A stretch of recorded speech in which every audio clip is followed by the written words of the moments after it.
Ya, kita bertemu lagi dalam program podcast kita Akap Anta Kirana Asaboa dari Keblinger jadi kebenar. Nah, Baik. Panta teman-teman, kita hari ini mau bahas satu topik. Topiknya adalah bertobat nanti saja. bertobat nanti saja. Ya, karena banyak orang kan pikir gini, udah masih muda lah, masih panjang, masih pengen nikmat hidup, ngomongin Tuhan, ngomongin pertobatan ntar aja. Oke. Itu gimana tuh, Pak? Nah, itu bisa Keblinger tuh. Nah, iya. Kita perlu benerkan hari ini. Iya. Bo, apa sih definisi muda? Nah, Kan ada anak-anak muda bertobat nanti saja. Betul. Bahkan jangankan yang muda, yang udah umur 40 tahun, Iya. 45, 50 Iya. tahun juga ada juga yang ngomong ada juga. nanti saja. Nanti saja. Ya, dia pikir hidupnya masih panjang kan begitu. betul. Lalu tadi menanggapi perkataan Dikau yang berkata masih muda kok nanti saja. Apa sih definisi muda? Nah, biasanya orang ini muda itu umur. Umur. Iya kan, usia. Muda itu bicara tentang usia. Ada juga kalau mungkin yang udah tua mikir kekuatan. Mhm. Wah, saya masih kuat nih, udahlah nanti aja ngomongin Tuhan, masih banyak kesenangan gitu. Ya, jadi kalau umurnya 20 berarti dia lebih muda daripada umur 50. Betul. Betul ya? Gitu. Oke. Kalau definisi muda adalah dari umur, maka orang yang umurnya angkanya lebih sedikit cocok kalau dia berkata masih muda. Masih muda. Ya. Tapi pernah nggak kita pikirkan bahwa tua muda itu juga bisa didefinisikan dari lamanya hidup? Lama hidup, oke. Ya. Jadi ada anak berusia 20 tahun ketemu dengan seorang kakek umur 60 tahun. Tapi yang 20 tahun kata dokter tahun depan dia akan dipanggil Tuhan tuh karena sakitnya. Berarti umur 20 tahun waktu hidup tinggal 1 tahun Iya, lagi. iya. Nah, bagi yang kakek 60, tadi 60 tahun Udah lebih banyak. karena hidupnya sehat, maka ternyata dia dipanggil Tuhannya baru umur 75 Wah, tahun. iya. Berarti kan waktu hidup sang kakek itu masih ada 15 tahun Betul. dan waktu hidup anak muda tadi Cuma tinggal 1 tahun. Betul. Nah, kalau dari konsep itu mana yang masih muda? Ya kakek-kakek berarti.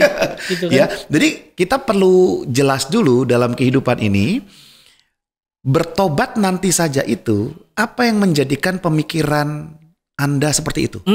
Merasa masih muda, merasa kuat, merasa banyak uang, Pengen senang-senang. pengen senang-senang. Namun kalau kita kembalikan kepada lamanya hidup, Iya, maka lamanya hidup manusia itu nggak ada yang tahu. betul. Saya bacakan nih. Iya. Nih kitab Yakobus pasal yang keempat ayat 13 sampai 14. Dikatakan begini, jadi sekarang hai kamu yang berkata Ya. hari ini atau besok kami berangkat ke kota Anu dan di sana kami akan tinggal setahun dan berdagang serta mendapat untung, sedang kamu tidak tahu apa yang akan terjadi besok. Apakah arti hidupmu? Nah, ini menarik nih terakhir. Dikatakan hidupmu itu sama seperti uap yang sebentar saja kelihatan lalu lenyap. Bahkan Alkitab juga pernah berkata hidup kita seperti rumput. Iya. Hari ini ada, Iya. besok nggak ada. Iya. Rumput kan gitu, Bu. Iya. Ya, tiba-tiba kita lihat pelataran, nggak ada apa-apa. Betul. Besoknya ada. muncul ada hijau-hijau. Tiba-tiba hujan kemarau sedikit, Nggak ada hilang lagi. Betul. Iya kan? Nah, kalau hidup manusia seperti uap, hidup manusia seperti rumput, besok saja saya nggak tahu apa yang saya bisa lakukan atau terjadi dengan saya. Bagaimana mungkin kita bisa berkata bertobat itu nanti saja? Seolah-olah besok itu dalam kendali saya. Ya. Seolah-olah tahun depan itu saya bisa putuskan apa yang terjadi dengan saya. Betul. Padahal kita jangan sampai keblinger nih. Iya. Kebenarnya adalah besok kita nggak Ya. pernah tahu apa yang Yes. terjadi dengan diri kita. Ya, Persis. makanya firman Tuhan berkata dalam kitab 1 Petrus itu, jika masih dikatakan ada kesempatan hari Ya, ini, ya. jangan keraskan Hatimu. hatimu. Betul. Ya, menurut saya ada 3 hal yang tidak boleh diwakilkan. Ya. Yang pertama adalah menikah. Oke. Menikah itu nggak mungkin bisa diwakilkan. Nggak mungkin. Ya, nanti kalau lu punya anak cewek kan, Iya. anaknya mau menikah, Iya. suaminya lagi kerja ke luar negeri, Betul. diwakilkan pria lain, boleh nggak? Oh, saya tidak mau. Jadi nggak bisa diwakilkan Nggak dong. bisa dong, harus dia. Lalu yang kedua yang nggak boleh diwakilkan itu adalah meninggal. Meninggal, betul. Ya, Nggak bisa. mau nggak mewakilkan orang lain mati, kita yang mati? Ah, saya nggak mau. Kita buka jasa, biro mewakili orang mati. Aduh. Waduh, nggak ada. Biro jasa bahaya. Mau dibayar berapapun nggak ada akan yang mau. Nggak ada yang mau. Sepakat ya? Sepakat. Dan menurut saya hal ketiga yang tidak bisa diwakilkan itu adalah bertobat. Bertobat. Kadang-kadang ada orang suka bercanda. Dia tidak ke gereja, lalu dia berkata kepada temannya atau saudaranya yang ke gereja, titip ya, Oh, benar. Sering. titip Sering. doa lah, Titip. titip nanti kamu dengerin firman ya, Iya. supaya firmannya ntar buat aku ya, Absenin dong. absenin dong gitu kan. Jadi bertobat itu tidak bisa diwakilkan. Nggak bisa, betul. Ya, bahkan kalau kita belajar kehidupan Imam Eli, anaknya Hofni dan Pinehas, ya. mereka orang-orang durjana lah, Betul, begitulah. betul. Orang-orang yang jahat, tidak mengenal Tuhan, Betul. padahal bapaknya imam. Ya, jadi tinggal di lingkungan yang rohani tidak menjamin bahwa anak-anak itu menjadi rohani. Iya. Ya kan? Nah, bukan juga berarti bahwa karena saya pendeta, saya pengkhotbah, anak saya pasti cinta Tuhan. Betul. Rajin ke gereja, belum tentu Belum juga. tentu, betul. Ya, jadi bertobat itu nggak bisa diwakilkan. Saya bisa mendoakan anak-anak saya, Ya. tapi saya perlu mendidik mereka agar mereka bisa bertemu dengan Tuhan sendiri. Persis. Ya, jadi bertobat nggak bisa diwakilkan. Betul. Apalagi berkata nanti saja, seolah-olah dia lebih dari Tuhan atau sama dengan Tuhan, tahu apa yang akan terjadi besok dan lusa. Ya. Jadi kesempatan hari ini, ya hari ini. Gunakan sebaik-baiknya. Kita nggak lakukan apapun, ya tidak akan pernah datang lagi. Begitu kan? Nah, Panta ini juga mewakili teman-teman nih. Suka ada pertanyaan gini, oh saya udah bertobat kok, saya udah percaya Yesus kok. Jadi udahlah, hidup saya kan udah dong cukup. Nah, sementara orang yang bilang begini, orang yang justru hidupnya nggak benar atau keblinger gitu kan. Sering tadi yang Panta sampaikan tuh, bukan orang-orang yang nggak kenal Tuhan yang lakukan itu. Tapi justru orang-orang yang kenal Tuhan. Tadi yang Panta bilang, dalam lingkungan yang rohani belum tentu bisa rohani. Malah lebih rohana gitu kan. Lebih hancur. Lebih hancur. Nah itu gimana Panta? Nah, kalau kembali, ngomongin pertobatan itu tuh. Ya kembali kalau saya kaitkan terus dengan profesi saya ya. Sebagai seorang coach. Jadi setiap manusia itu mempunyai definisi sendiri terhadap sebuah simbol kata-kata. Contoh ya, saya sudah bertobat kok.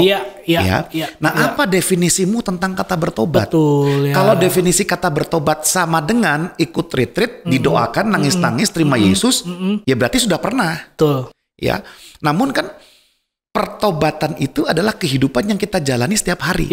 Ya, janganlah kehidupanmu tidak selaras dengan pertobatanmu kan begitu. Ya, jadi ketika saya terima Yesus, saya menuju ke neraka, tapi saya balik dari menghadap neraka menjadi menghadap surga. Kira-kira begitu. Tapi apakah cukup saya hanya merubah hadapan saya saja? Ya, tadinya ke sana, tiba-tiba ke sini. Enggak dong. Saya perlu berjalan kepada arah yang baru. Betul. Nah, perjalanan itu bicara tentang apa? Hidup dalam pertobatan. Betul. Sehingga memahami bahwa saya sudah diselamatkan Tuhan, memahami bahwa saya adalah orang yang percaya kepada salib Kristus, penebusan Kristus, maka manusia lama saya perlu saya tinggalkan.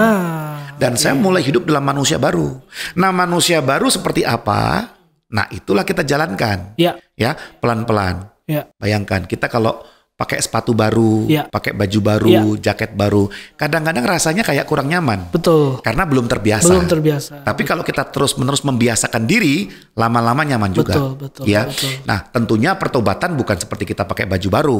Tapi kalau firman Tuhan katakan saya adalah manusia baru, berarti bukan hanya sekedar event saya menerima Yesus, tapi setelahnya justru lebih penting. Karena setelahnya itu justru menjadi bukti kuat apa yang sudah terjadi dalam hidupmu. Kalau setelahnya hancur lebur, nggak pernah ke gereja, kata-kata makian, cacian, berarti kan kamu berkata aku sudah bertobat, tidak terlihat dari perilakumu. Ya kan? Jadi ketika orang berkata aku bertobat nanti saja, ada dua kelompok nih. Kelompok pertama yang memang belum terima Yesus, nanti ajalah. Ya kan? Kelompok kedua, kelompok tadi. Kelompok yang ngakunya sudah terima Yesus, tetapi hidupnya sembarangan. Dan nanti sajalah, toh juga udah terima Yesus. Nah, saya mau sampaikan nih buat teman-teman supaya tidak keblinger. Ya kan? Tidak mungkin saya tanam benih mangga, keluarnya buah jagung. Saya tanam benih jagung, keluarnya buah durian. Nggak mungkin. Firman Tuhan berkata, dari buahnya lah kamu akan mengenal mereka. Jadi buah-buah pertobatan itu dalam bentuk perilaku yang bisa menjustifikasi kita sudah bertobat atau belum. Ya kan? Jadi jangan pernah berkata nanti saja, kita nggak pernah tahu waktu kita sampai kapan. Betul. Jadi kalau ini menarik nih Panta, berarti kita ngomongin pertobatan dari gelap ke terang, lahir baru gitu ya, percaya Yesus berarti masuk surga. Yang kedua pertobatan harian kita nih Panta. Betul. Berarti kalau ngomongin pertobatan harian ya setiap hari kita bertobat gitu ya. Betul. Jangan nunggu besok, karena tadi Panta udah sampaikan kalau sampai ada buah-buah yang nggak sesuai dengan firman Tuhan, itu kan kita harus koreksi gitu. Betul. Oke, Panta silakan, ada closing statement. Ya, closing statement bagi yang sering berkata, berpikir, bertobat itu nanti saja. Bisa jadi nanti saja nggak pernah datang. Nah, nanti aja gitu. Ya, jika Anda pernah berkata bahwa melayani Tuhan, hidup sungguh-sungguh, baca firman, hidup dalam persekutuan doa, itu suatu hari nanti saja. Jangan-jangan suatu hari nanti tidak pernah datang. Sehingga menyesal banget. Jadi kita putuskan hari ini juga. Thank you, Pak Anta. Sama-sama. Teman-teman, ingat bertobat jangan nunggu besok-besok. Hari ini saja gitu ya. Ya.